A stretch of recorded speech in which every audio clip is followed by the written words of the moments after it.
Hello common people, this is a Common Guy Reviews and I am your slightly deranged host Pepsi. As promised, today you are going to receive a nostalgia blast from the past, but let's make it times 2. First review releasing now, as you're watching this, and the other that is going to be a bit mood-seeking one and is coming later in the night. October continues, Halloween month keeps on going, madness ensues. Dagon is a 2001 Spanish horror film directed by Stuart Gordon and written by Dennis Pauli and of course H.P. Lovecraft, with a bit of a modern twist by Dennis. I only had vague memories of this film. I watched it when I was a wee lad and as usual I couldn't find it in any video stores in my country, but one day I saw someone selling it on the internet and in a good condition, so I jumped on and bought it straight away. That decision was the best I've made this year, easily.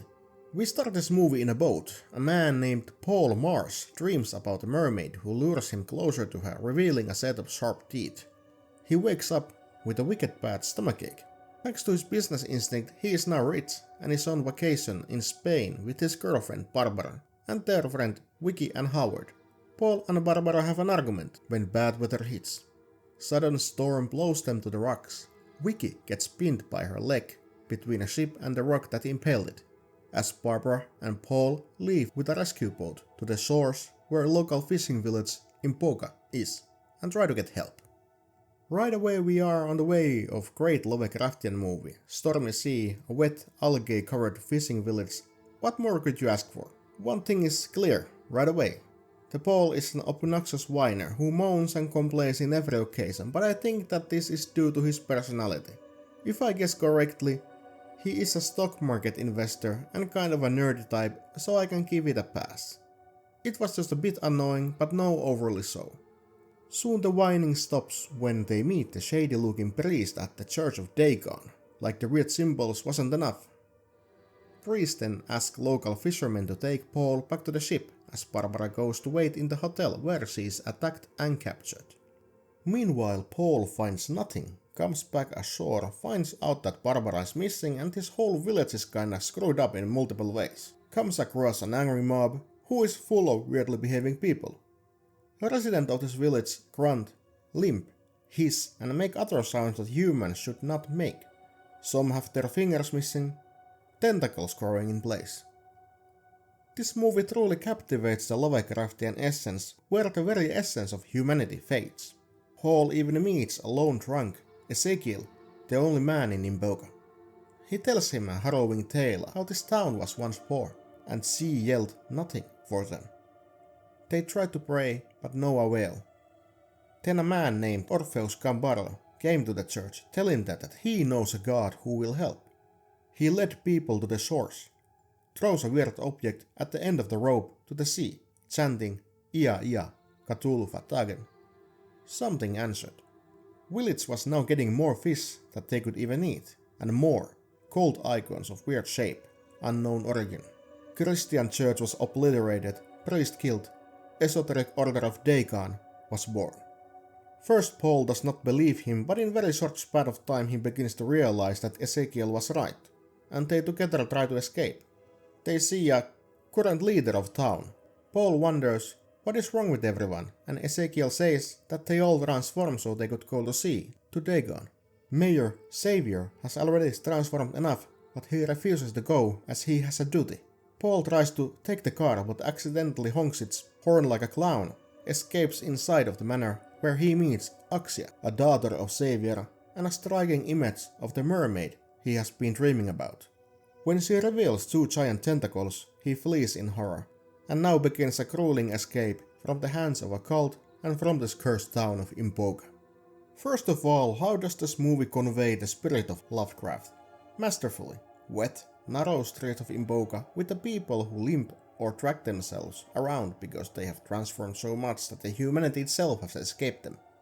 They don't talk, they make sounds, and every now and then you can hear them speaking in an unknown tongue, or say something you recognize but sounds like a rusted hinge. An absolute masterclass of a classic Lovecraftian horror that kept its vibe and atmosphere. I was so afraid to go and watch this movie because a certain scene has stayed in my feeble mind since I watched this long ago.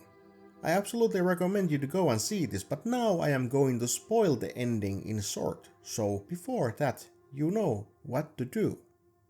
In the end, Paul gets captured, is thrown in the same cell with Ezekiel, Barbara, and Vicky. Howard was not there, as Paul found only his skin hanging from the ceiling. Cultists are back. Our group tries to escape, but are captured and they find themselves trapped. Vicky ends her life with a knife, and Barbara is captured. And Paul and Ezekiel find themselves trapped in a cave, where one of the most gruesome scenes I have ever witnessed happens. And this one is kinda gnarly. In front of Paul's eyes, Ezekiel is flayed alive, while they chant 23rd Psalm together, denouncing Dagon and its order. And when I say flayed, I mean flayed, slowly, in a full picture without any implications. A man's whole head stripped from its skin, as we heard the grunting, the mushy sounds of flesh tearing, and all that nasty stuff. No wonder this shit stayed with me all these years. This scene is not easily topped. It is a harrowing and sickening sight, which doesn't go away even if you close your eyes. When it's Paul's turn, Princess Axia comes and says that they are fated to be together, and he must not be harmed, then leaves. In the midst of confusion, Paul escapes, kills the priest and the others, and runs to the Church of Dagon. Finds a secret tunnel, finds the cultists chanting and Barbara hanging from the ceiling, above a deep well. She is to be sacrificed to Dagon, to carry its heir, that is going to be immortal. Paul uses gasoline to light cultist aflame, tries to save Barbara, who already dipped in the water. But as he's pulling her up, she gets captured by Dagon, who tears her underwater, leaving only her severed hands behind. Mayor Savior arrives, who reveals not only his mutated fish-like face, but that the Paul is actually Pablo Gambarro, his son, as his mother was lured to the city a long time ago. That means that Uxia is his stepsister, and these guys think that incest is the wincest. Paul also learns that stomach ache he had was because he is developing gills, which are faintly visible now on his ribs, but he won't accept his fate. Paul then does the desperate. He sets himself on fire. Uxia throws her to him, and they both fall down the well, where badly burned Paul is able to breathe, because his gills open. And then, accepting his fate, he swims after Uxia and into the lair of Dagon. The end. Well, you can do nothing but clap at this point. This movie has stayed fresh all these years, and even if the CGI is pretty bad, it doesn't bother you so much. I know that the nostalgia is talking, but come on guys. Come on. It's great. And I hope that you will take a look at this at some point, because if you are a Lovecraftian fan, you must see this. This was my review about Dagon, still one of my favorite Lovecraftian films of all time. This was brought to you by Common Guy Reviews, and speaking mad fist tongue to you, your lovely host Pepsi, and I'll see you next Wednesday with another short movie review. Goodbye.